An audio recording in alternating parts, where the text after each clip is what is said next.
The BBC's second season of Magpie Murders, called Moonflower Murders this time around, begins at a wedding. There are the usual hallmarks: billowing gazebo tent, hideous bridesmaids' gowns, equally hideous headpieces, flutes of champagne, rickety events chairs, bountiful florals and a lush summer's day. How far off those feel.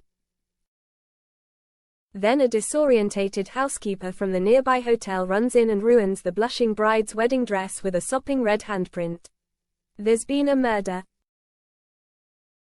Since the show is entitled Moonflower Murders plural, there are more to come from this highly ornate six-parter.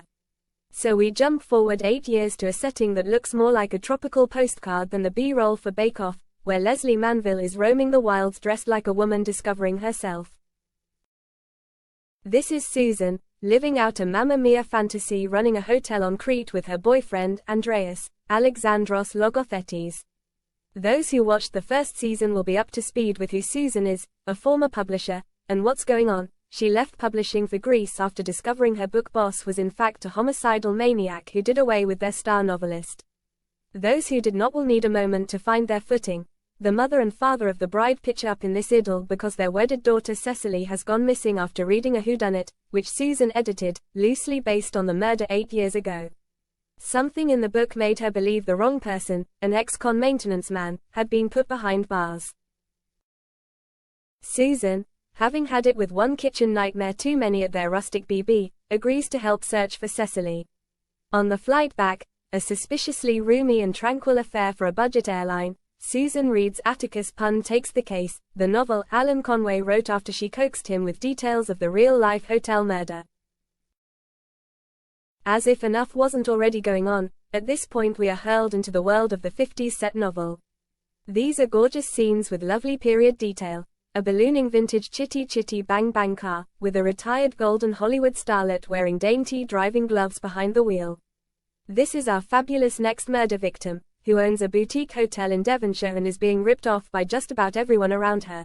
Once she's been quite viciously dispatched with a telephone cord, Atticus Pund is put on the case.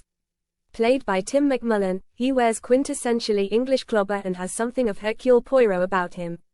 Susan has visions of him as she races through the chapters of the book. So here's everything on the till. A present-day disappearance, a murder 8 years ago and a fictional murder which may be able to link the two. Perhaps to get their money's worth, the cast of the modern-day murder mystery is repurposed to all the figures in the 50s, so Daniel Mays plays both the vape-smoking DCI looking for Cecily and the bumbling DCI who doesn't think to check out alibis in the 50s. He's doing a most distracting Suffolk accent in both. In the crowded murder mystery market, Moonflower Murders clearly tries to stand above its run-of-the-mill rivals.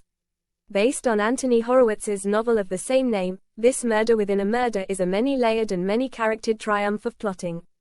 But it is also, as you may already be experiencing, fairly head-spinning. The doubled-up cast produces that finger-pointing sensation of recognizing an actor you've definitely seen in something else, only to realize it's from the other half of this show.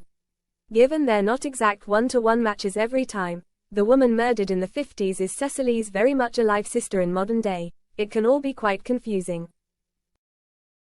Or revealing. Will Tudor plays missing Cecily's husband, but in the 50s fiction is a swindling hit-and-runner, so our money's on him. Perhaps because only so much can be head-scratching, a lot of the dialogue is very exposition-heavy stuff. It probably goes without saying that Manville is very good, so much so you have to feel for some of her less experienced scene partners. Moonflower Murders is admirable in its high concept, but labyrinthine as a humble viewer trying to parse exactly who killed whom and in which bloody timeline.